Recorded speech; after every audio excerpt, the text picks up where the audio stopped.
की एक तस्वीर है जो मैं दिखाना चाहता हूं लोगों को कि आप कितने हैंडसम दिखते थे।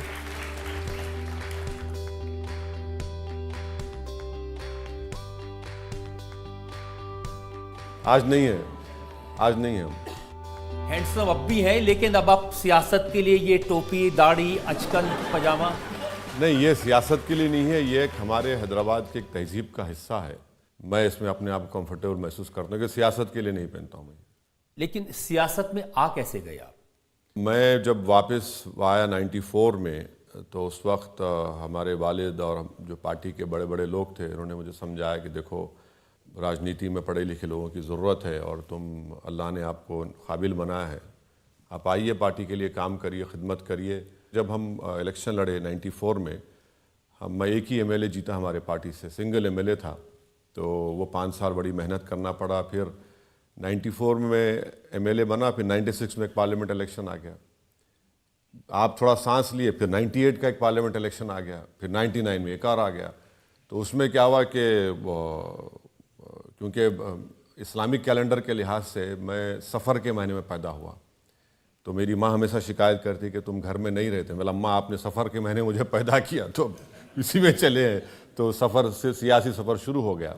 शिकायत तो वाइफ को भी होगी, क्योंकि जिस दिन शादी हुई उसके अगले दिन सुबह विधानसभा में भाषण देने पहुंच गए। हाँ, आप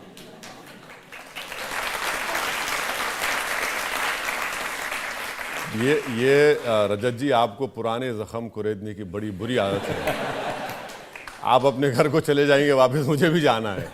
तो बाज़ ऐसी चीज़ें होती हैं कि घर में लोग नहीं भूलते, तो वो आपका एक वीक पॉइंट बन जाता है। आपको भी शायद कभी कभी इस्तेमाल करते होंगे आपके खिलाफ। बहुत ज़्यादा। हाँ जी, हाँ।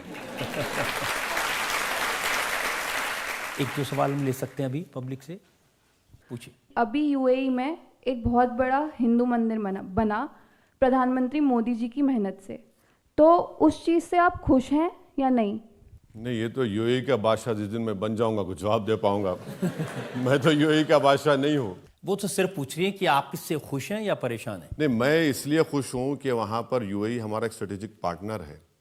यूएई में हमारे लाखों भारत के लोग काम करते हैं, फॉरेन एक्सचेंज भी जाते हैं। तो वो बादशाह ने फैसला किया, मोदी जी ने उनको रिक्वेस्ट की थी कि उन्होंने फिर उनको इजाज़त दी। तो अब दोनों कंट्रीज़ के रिलेशनशिप अच्छे होते हैं, तो बहुत अच्छा है, क्योंकि हमको बहुत बड़ा फॉरेन एक्सचेंज वहाँ से आता है, हमारा बहुत बड़ा ट्रेड पार्टनर है वो, और उनका इन्वेस्टमेंट है इंडिया में। क्योंकि आजकल तो ज़्यादातर लोग, हमने देखा जावेद अख्तर साहब भी जय सिया राम के नारे लगवा रहे थे। अच्छा, वो कब से मज़हब में बिलीव करना शुरू कर दिया? वो तो एथिस्ट है ना।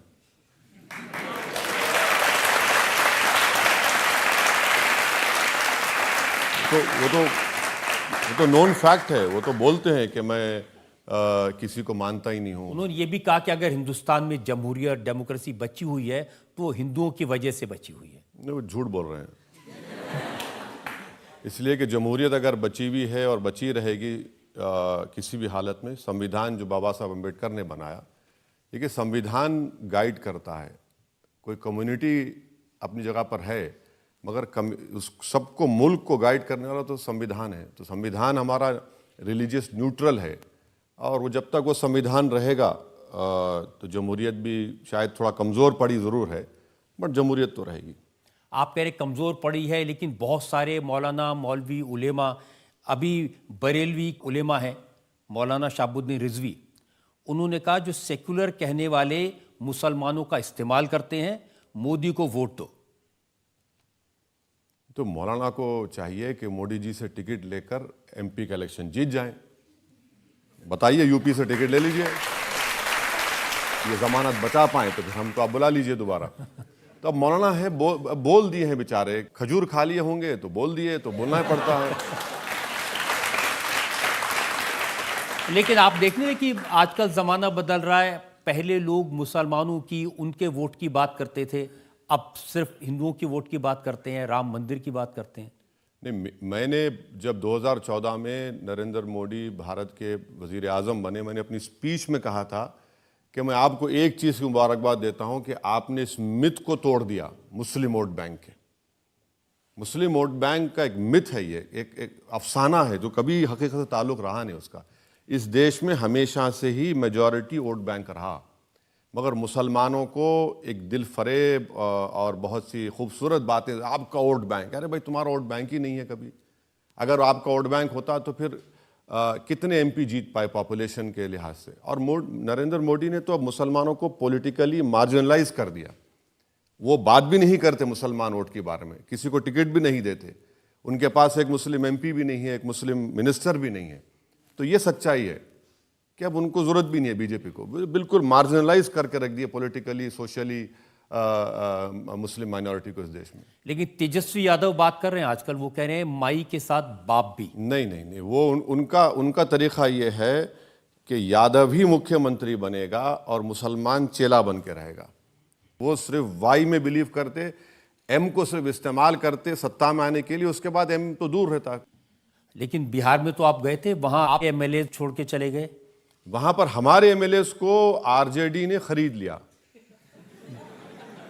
5 हमारे एमएलए जीते थे। हम लोग 4 साल मेहनत किए और 5 एमएलए सीमांचल, जो भारत का सबसे बैकवर्ड एरिया है, वहां से हमारे एमएलए जीत कर आए। तो लालू जी की कोशिश शुरू दिन से ये थी, मैं आज कह रहा हूं, वो जेल में थे, मुझे फोन करते थे, मैं फोन नहीं उठाता था उनका। कई लोग बाहर में लोग बोले कि अच्छा अपने फोन से मत करिए, बोले आप क्यों नहीं बात करना चाह रहे। मैं भाई मेरा फोन सारी दुनिया सुनती है, मैं क्यों बात करूं, जेल में कोई आदमी है।